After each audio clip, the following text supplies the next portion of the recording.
There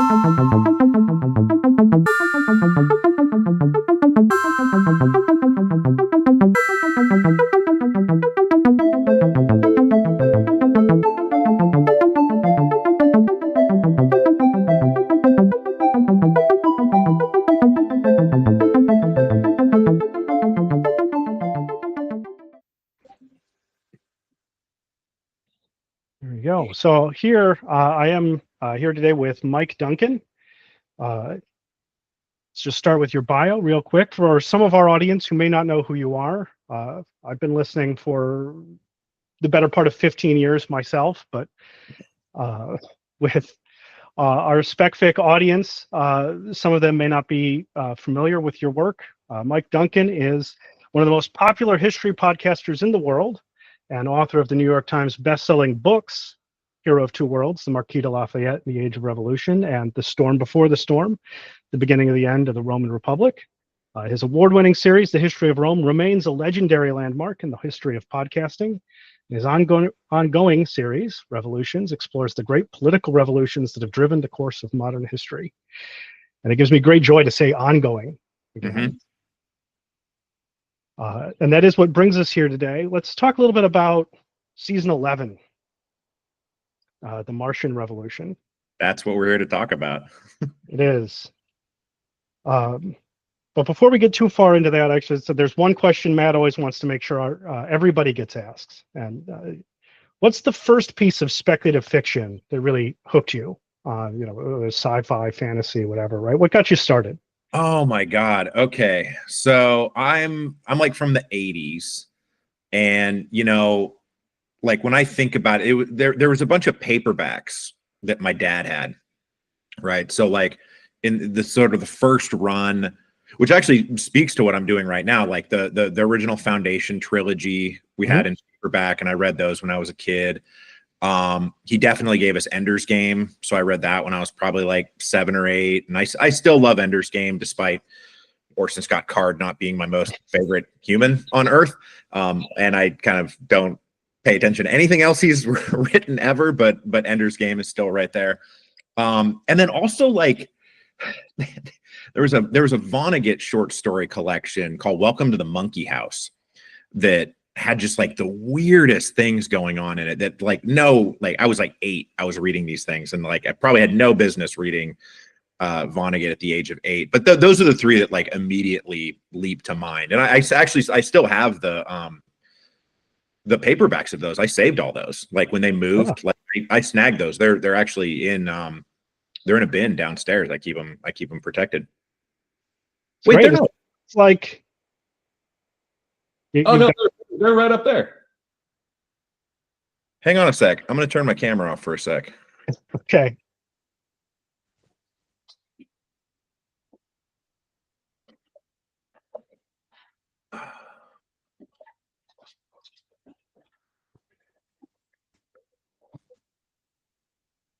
No, this is great. I've literally got these right here. So these are the Foundation paperbacks that I read for the first time, and then the other one, and then these are the other ones. These ones rock my world. This is the Science Fiction Hall of Fame paperback series. This is like probably came out in like the 70s.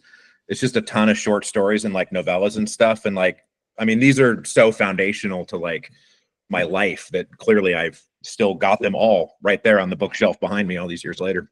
Yeah, it seems like there's maybe a fairly straight line between the things you really enjoyed at first and what you wanted to write yourself. Yeah, I think so. Right. Are there any other sort of motivations, which like what really got you sort of started on writing the Martian Revolution? It's I mean, like you say, it's kind of the fulfillment of a very long arc of my writing life. You take something like Foundation, and it, Asimov was like on the, he was like on the subway to go meet with John W. Campbell, and like didn't have an idea to pitch him, and was reading Gibbon's Decline and Fall of the Roman Empire. So he's like, maybe this is an idea.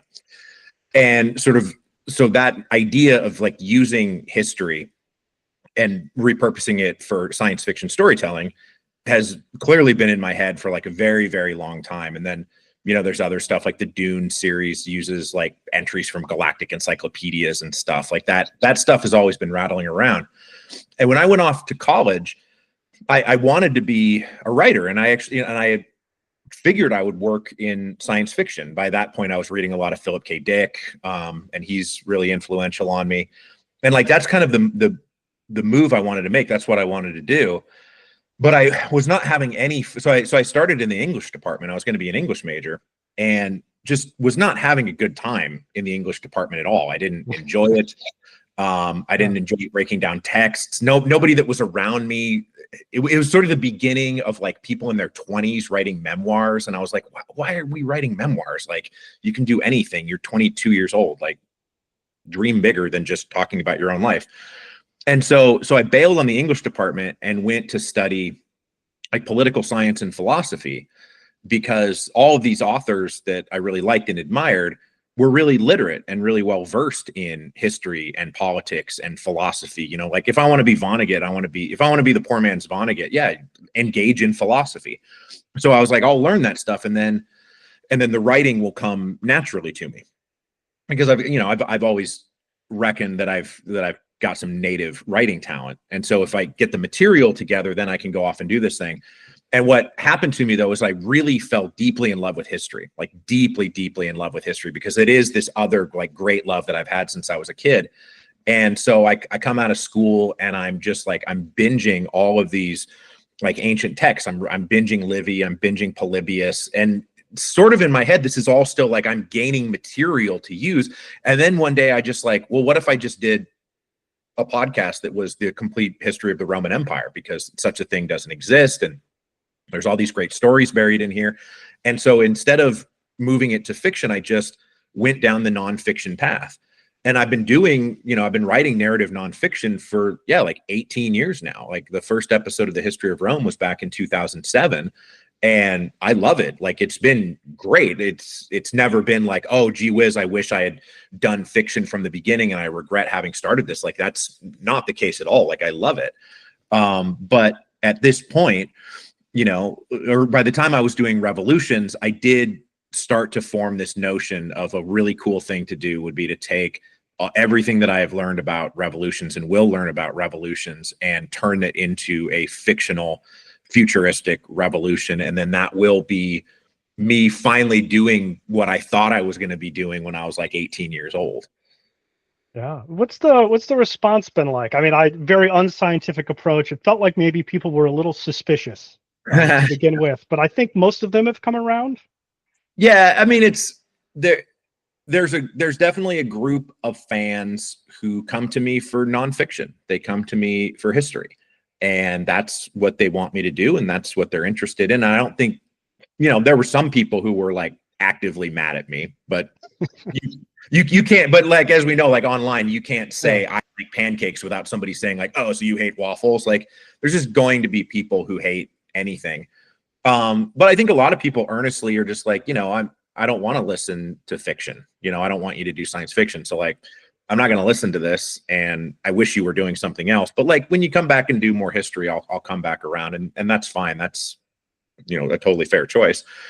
But the people who both love the history that I do and like science fiction, like the intersection of those people, like they love it. Like, the people who like it love it. And that has been enormously fulfilling. Like the feeling that I've produced something that's now like in the science fiction canon, like it's in the speculative fiction canon, like one way or the other, like it's there. I've entered it, and the response has been from the people who are really listening has just been overwhelmingly positive.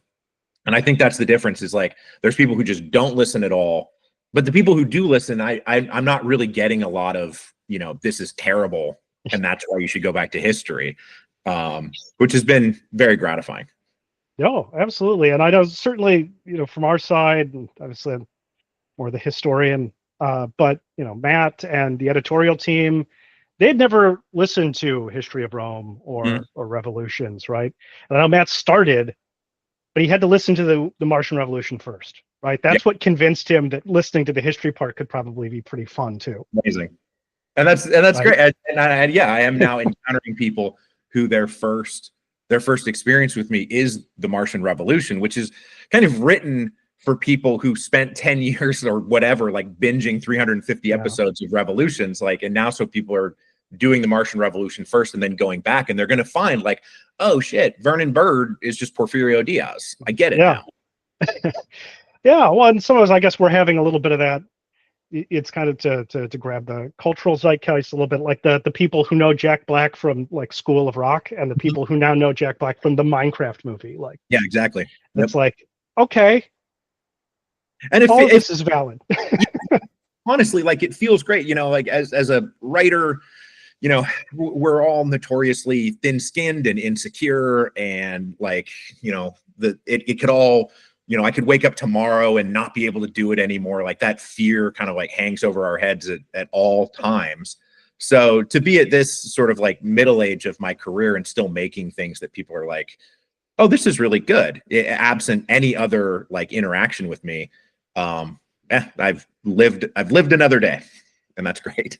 Yeah. Well, and I think there's this, like, what makes this possible? Because that fear is always there. And I was writing about this a little bit in the piece I wrote, but I think it's difficult for people who are academics and have an academic background to really imagine putting themselves out there to the degree that you have. I mean, with history, with fiction and nonfiction podcasting, right? Like, it's scary, and you're always assuming that somebody's going to pop up somewhere and be like, well, actually, you're completely wrong.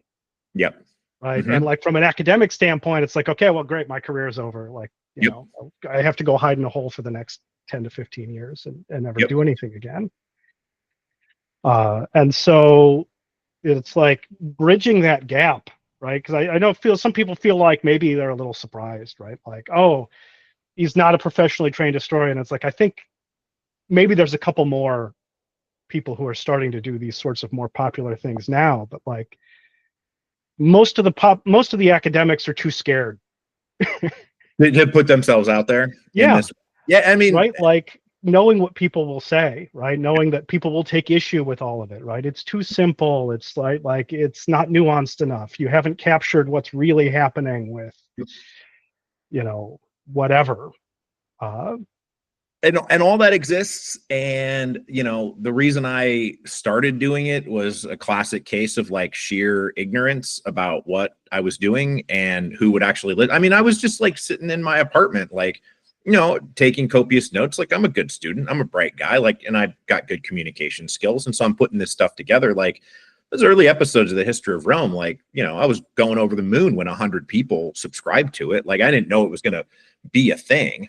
And then, you know, I just sort of gained more listeners day by day. And there was, I never had to do like a sort of, you know, like Oprah mentioned the show and then suddenly like it went from being nothing to being enormous. Like, it was always this slow accretion about how the show grew. So I don't really felt like I ever came under like the eye of Sauron of the online discourse. And this is all like, I mean, 2007, 2000, this is like, Facebook is barely a thing, you know, like social media was basically like didn't exist when I started. That's how long I've been at this. And so I didn't have to deal with immediately like dropping things on Twitter and just being like ripped to shreds for it. Plus, I actually think I worked really hard on it, and most of it holds up. You know, not all of it, but most of it. Yeah, no, I think it holds up really well. It's just, I go back to one of the first times I went to an academic conference, and one of my professors at the time gave me a piece of advice to deliberately leave something out of my presentation so that I would know what the first question was going to be. Hell yeah, man. Hell yeah. I get that. Yep. Right? Because I was actually just talking to a friend. He's an academic historian, and he was talking about he's about to have a book that's going to go to publication, and there's like this one specific critique that you could make of it, and it's like, yeah, okay, like put the book out there and have that specific critique be made, and that's partly how it works, and also you'll know exactly what's coming. Right. And, you know, but I think there's just this enormous value to particularly creative fiction applying to history. Right. And this demonstration that can happen. And it's one of the things I find really fascinating about the Martian Revolution is just this I don't want to go too deep into like Bloom's taxonomy or anything, but like, right, like it's that top level, it's that creation, right, that gets ignored a lot of times when we're discussing it, right? Like, you get early stage focus on, okay, we have to remember names and we have to remember dates and we have to, right, and then you start to put it together, but like really getting to that, like, I can remember things, I can take it apart, I can put it together, I can create something new. Yep. Right, like that, this is not something that happens easily. Yep. Right, and I think in far too many cases it's not taken seriously, right, particularly in academic circles. But not that I need to just beat up on academics, but I love academics. If I didn't have academics, I wouldn't have a career, because they write all the books I read. But yeah, like, I mean, the Martian Revolution, I could not have written the Martian Revolution 10 years ago, right? Like, I could not have started out thinking to myself, okay, I'm going to write this science fiction series. It really did take basically a decade because I'm learning, you know what I mean? Like, yeah. I didn't sit down knowing every single thing about every revolution that I ever talked about. Like, that's crazy. That's not how it works. I knew a lot about several of them, and then I learned everything else and then explained it to people.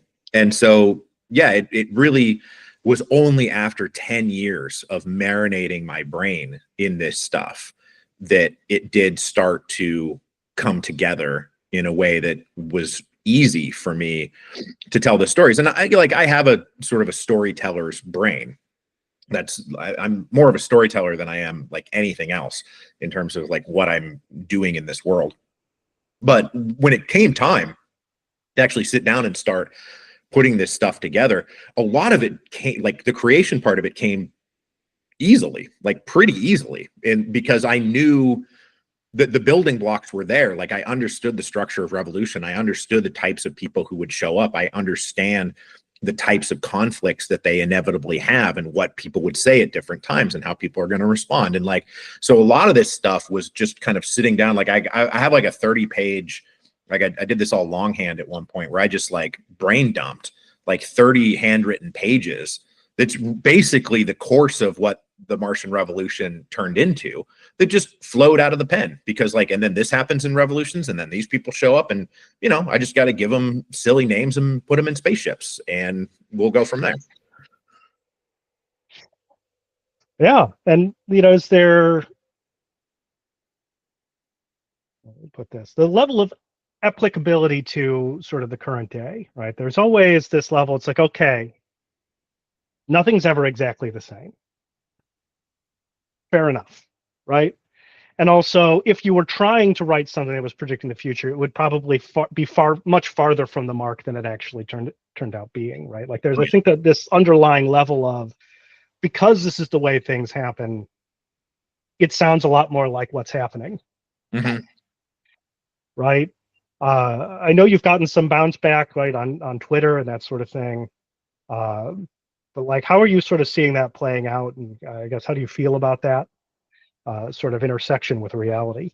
Well, number one, the intersection with reality was utterly surreal for like a while, because like I said, I'd been crafting sort of the basic narrative beats like for a couple years. Like, I was kicking it around, at least by the time I was doing Russia. Like, I kind of knew basically what would happen when I someday did this Martian Revolution project that I've known about for years and nobody else knew about.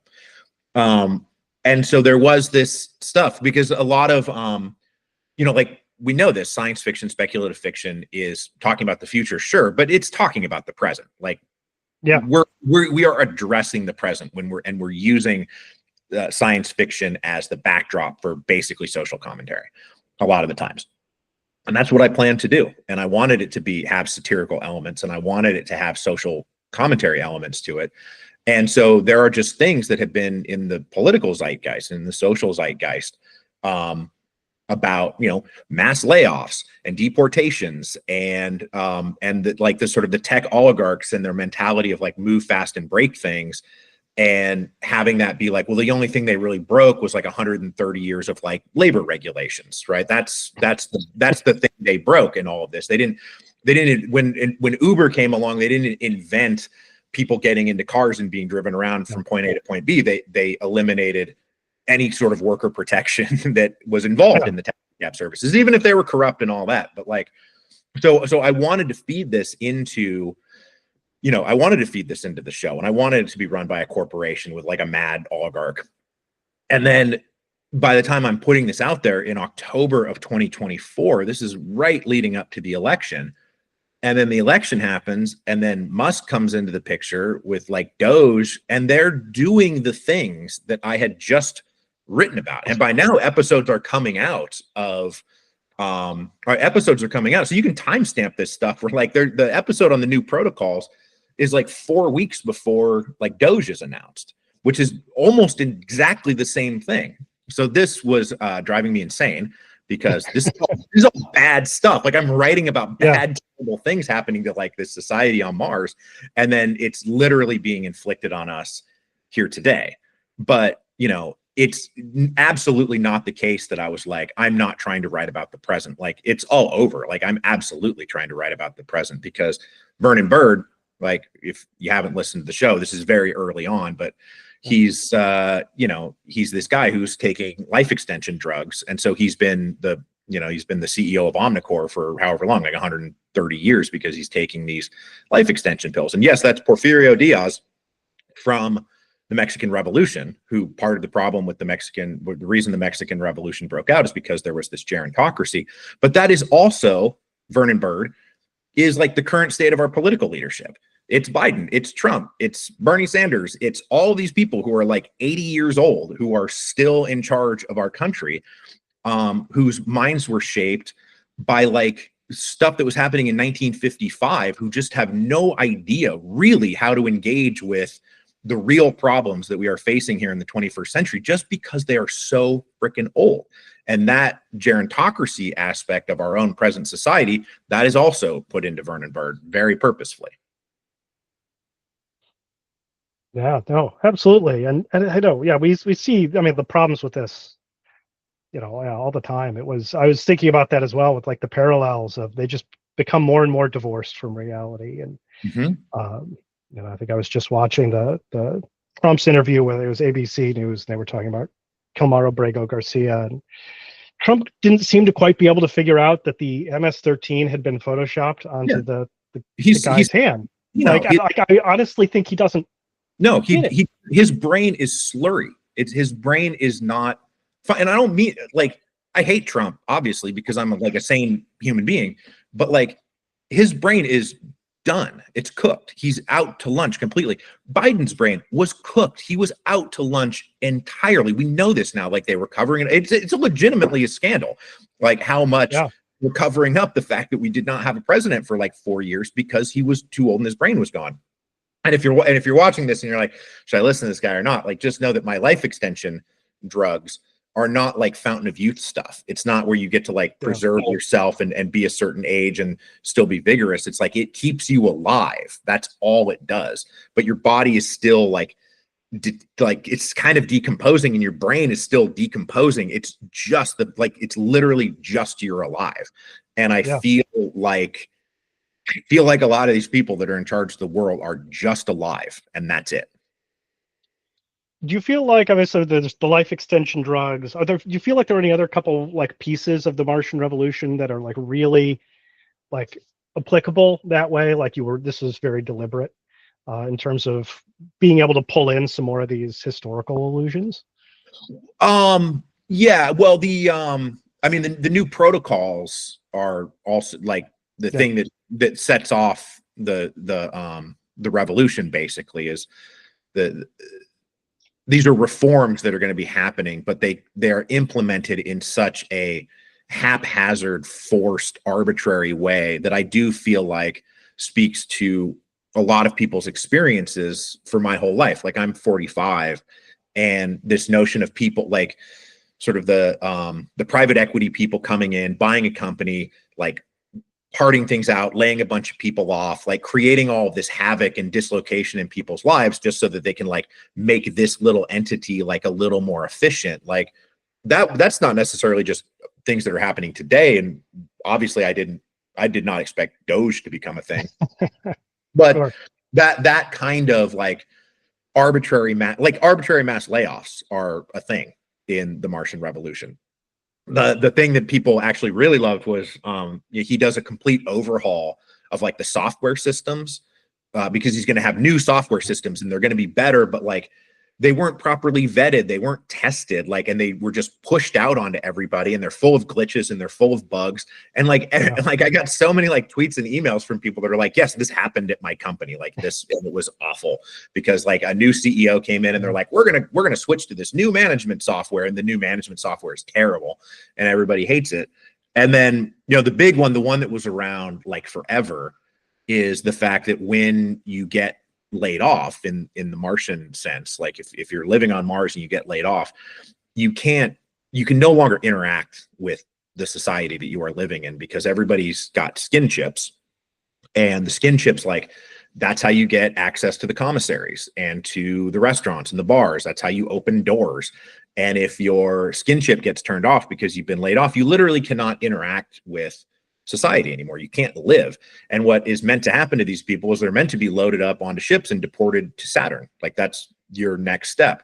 And so that is obviously like commentary on the current state of like immigration in America, and having undocumented people living inside of our society who can't really interact with our society for fear of being found out and being deported. And this has been a concern for years. Like, this has been on my mind forever, and it's just taken like an even darker and more like viscerally evil turn that feels like, you know, the things that I'm talking about in the Martian Revolution, which when I was first drafting them felt like it was too extreme and that people wouldn't necessarily buy it, are now absolutely happening right in front of our eyes. No, absolutely. You know, yeah, it's I can see how you would feel that way, right? Like, it reminds me of, if you watched The West Wing many years ago, they did a whole storyline where the government shut down, and you could almost feel them like, this is too extreme. Will anyone believe this? Mm-hmm. Right? And then, of course, it became depressingly commonplace within 10 years. I wrote I wrote a paragraph into the show at one point, because of the things that Bird was, because now I'm writing fiction, right? And when you write fiction, you're not being critiqued in the sense of like, oh, this is inaccurate, like I've got this book and it proved, and like you've said this thing wrong and it was inaccurate. You're not being policed in that way, but you're being policed in this other way, which is like, is what this character is doing believable? Is this plot line believable? Like you say. And there were things that that Timothy Werner is doing. He's the guy against whom the revolution is really waged. That I really felt like people who were listening might be like, this is straining plausibility. Like I'm sure you're taking me out of this fictional moment, because I'm starting to feel like this isn't actually realistic, and that's a terrible thing to happen, because you lose that immersion.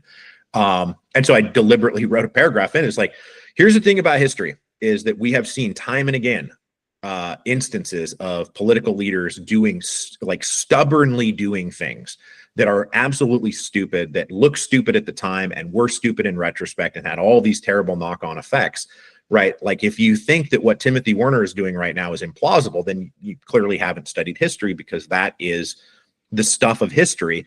And then the stuff that Musk and Trump are doing was like more extreme than what Werner was up to. When I thought, this is so implausible, I have to write a whole paragraph justifying my existence.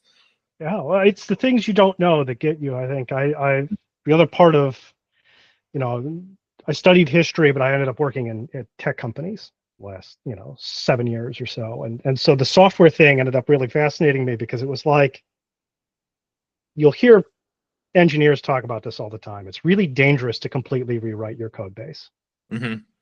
and the reason being, it may be old, it may be gnarly, it may be super long, and you don't know why it's that long. But the answer to most of those questions is because they fixed a bug somewhere. Uh-huh. It didn't do quite what it was supposed to do, right? And so there's all of these little things in there that it's doing, that it's fixing. And it may be old and gnarly and difficult to understand, but it's producing the right answer, Mm-hmm. right? And when you're talking about something like somebody's social security check, that's really important. Yeah. Uh, And Yeah, and they're going to go. We got these 27, we got these 20 something kids who have no idea what they're doing. They're engaging with systems that are way older than they are, twice as old as they are. I mean, look, the government systems that we have right now are like archaic. Of course, yeah, they are, but that doesn't mean you can just go in there and play Jenga and just start start pulling out lines of code and being like, I don't understand what this is, so I'm going to get rid of it.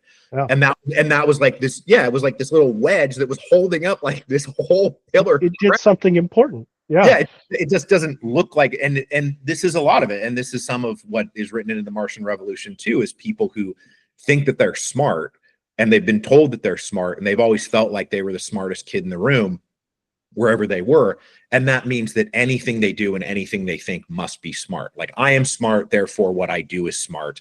Any idea I have is smart. And we are dealing with a lot of that right now, of people who quite simply, they're too smart to know how stupid they're being. And that's actually a real problem out there. Yeah. Smart, and then maybe just a little too sure of certain things, right? I think about this. It kind of shows up in the Martian Revolution, but it makes me think of people like Louis the 16th and Nicholas II and Charles. Oh, I get my Charleses confused. The 10th? They were both pretty stupid. Which one? I think it's Charles the 10th. Before ordinance, Bourbon monarchy. Yeah. Yeah. Right, and they had this long historical backing, right? They had lots of reason to believe that it would hold up if they stood on it. Yep. Except that it didn't this time. Mm-hmm.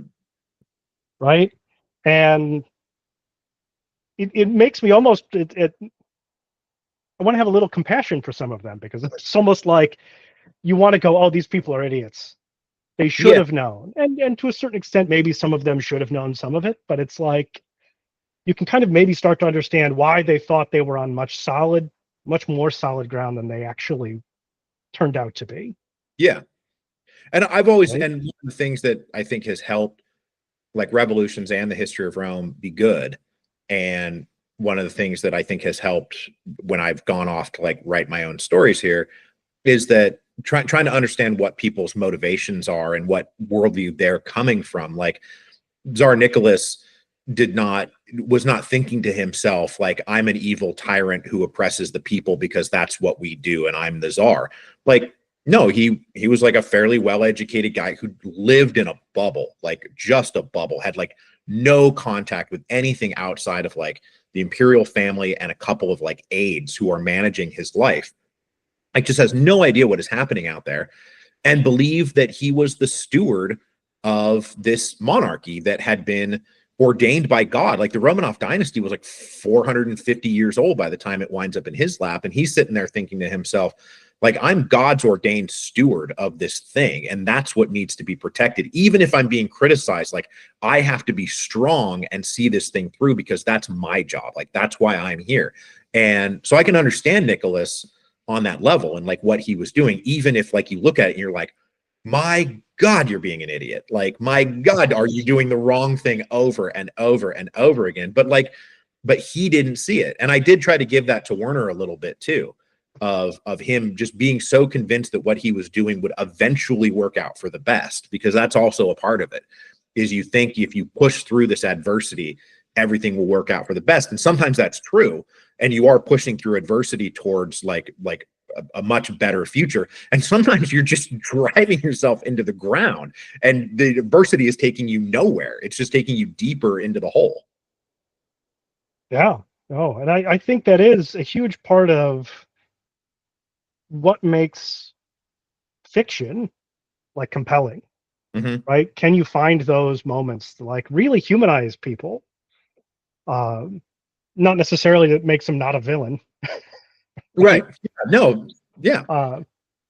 It's good to think of antagonists more than like villains, because no person thinks I'm the villain. Nobody thinks that. Like Hitler didn't think he was the villain. Hitler thought he was liberating the world. Like, he wasn't sitting there being like, I'm the most evil man who ever lived. That's not if you want to explain Hitler, that has to come into it, that he did not think he was evil. What he was doing was deeply evil. Of course it was. But people don't think of themselves like that. And if you want to, if you want to create robust, believable, and compelling characters, you give your bad guys like an internally coherent worldview for themselves about why they're the hero and not the villain. Sense. And then even to dig into the ones who are maybe in the middle a little bit more, right? Like somewhat heroic, but also there's some other things going around here. I think, I don't know, around like Alexandra Clare, that sort of thing. Mm-hmm. Right? Like they're not always doing the best thing, but like they're certainly not an antagonist. They're very much one of the protagonists, right, of the story in a certain sense, but it's complicated. Yep. I don't know if you had a certain sense of where Claire came from. And obviously there's a few things you could pull from in like the French Revolution and that sort of thing, but I don't know if you had anything more specifically in mind. Oh, Alexandra Clare, she's coming from the French Revolution. She's kind of the enragé, which I'm sure everybody out there just instantly understood that reference, right? But the enragé were like, after the first wave of the revolution in 1789, then there's a second wave of the revolution in 1792 that is more socially and politically radical than sort of the moderate revolutionaries who do 1789. And so a lot of those people are like upper classes, right? Even the radicals like Robespierre and Danton, like they're lawyers, they're journalists. They're coming from like this educated sort of elite of society. They're outside the inner circle of the aristocracy, but they're still like, they have means, they have education, they're living like these professional lives. And then the enragés are even more radical politically and socially, but they're coming more out of the working classes, and they are coming out of like out of that milieu. And so that's where Claire comes from. And also like she's basically anarchist, or she's becoming anarchist in her philosophy. And so there are anarchists in the Russian Revolution, and social democrats in the Russian Revolution, and specifically women, Spiridonova and people like that, or Louise Michel in the Paris Commune, like those figures, because I wanted to have a really strong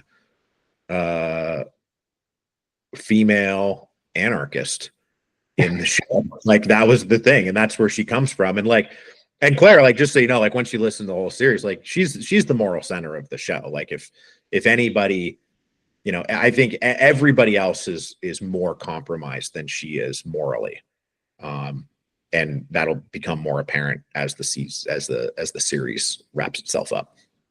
I look forward to that. Speaking of, I don't want to take up too much of your time, but I'd be remiss if I didn't ask a little bit about where you're going next. I know you've said you'll be going back to nonfiction once you wrap up the Martian Revolution. As a personal plug, I think my favorites have been the Haitian Revolution and the Mexican Revolution so far. So I've really loved some of the ones that, frankly, I didn't know anything about before listening to them. But what's next?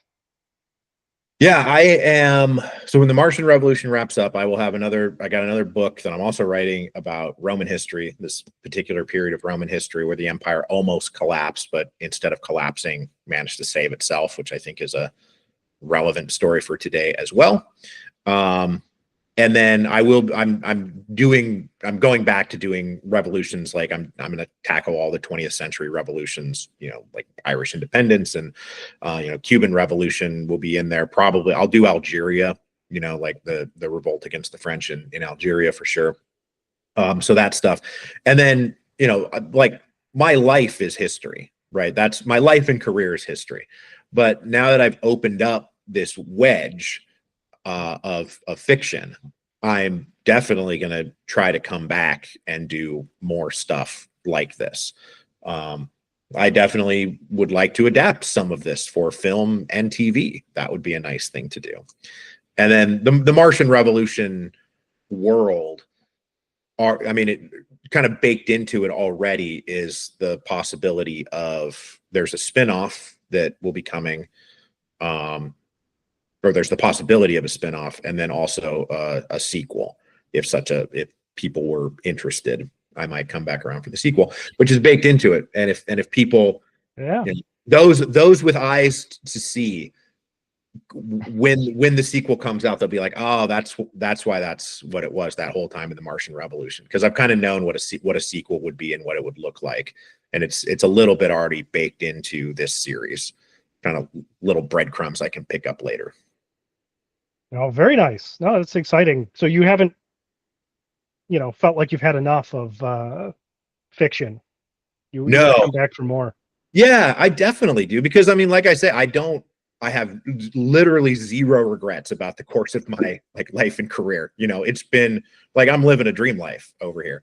But I always wanted to write fiction. I always wanted to do that. I've always had, aspirations to do it. So yeah, just doing the Martian Revolution is not like, I finally scratched that itch and now I can move on. It's really like, cool. I want this to like be the first step towards, I've got, depending on the life extension drugs that we do or do not, I don't know how many decades I've got left on this earth, but I would definitely like to do more fiction in the future for sure. And the response to the Martian Revolution has been positive enough that I feel like that's something that I can reasonably aspire to.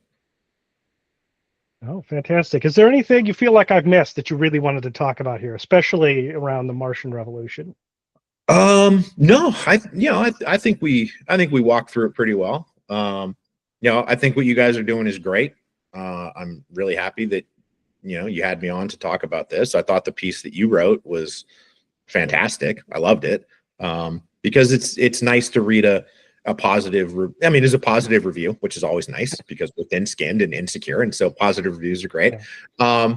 But yeah, like a lot of what you brought into it, like sometimes when you're writing the thing, it's hard to reflect on it from like an audience's perspective or a critic's perspective. And so like you said things in there, I was like, oh yeah, that's really true. I didn't even realize I was doing that. Well, thank you so much. We really appreciate you taking the time. I know you're a very busy guy. You've been out on a tour, I think? Oh, I do like speaking gigs, like little one-off things. I'm going back and forth, but like right now today, I am working on episode 11.24, which is due on Sunday, because I write these things in real time, and I always have. So what gets published on Sunday night is what I worked on during that week. So I basically got an episode to finish writing and then record. At least there's still those 30 pages of longhand notes. Mm-hmm. Oh, yep. Which, as you're right, if anybody out there is a writer, like there are things that I thought were going to happen, and then you create these people and you create these situations, and you're like, damn it, that person would never do that in that situation. And I have to stay true to the character in the moment, and that's taking me away from like a plot point that I really thought I was going to get to, and then do I figure out how to get back to that plot point, or do I just abandon it because these people, they're just taking on lives of their own and doing what they want? Yeah, no, absolutely. Lost control of the revolution. I think that's a great sign of real characters, right? Yeah. You're not going to just force them to do whatever you want them to do. Yep. So, thank you so much for coming on. We really appreciate it. Yeah,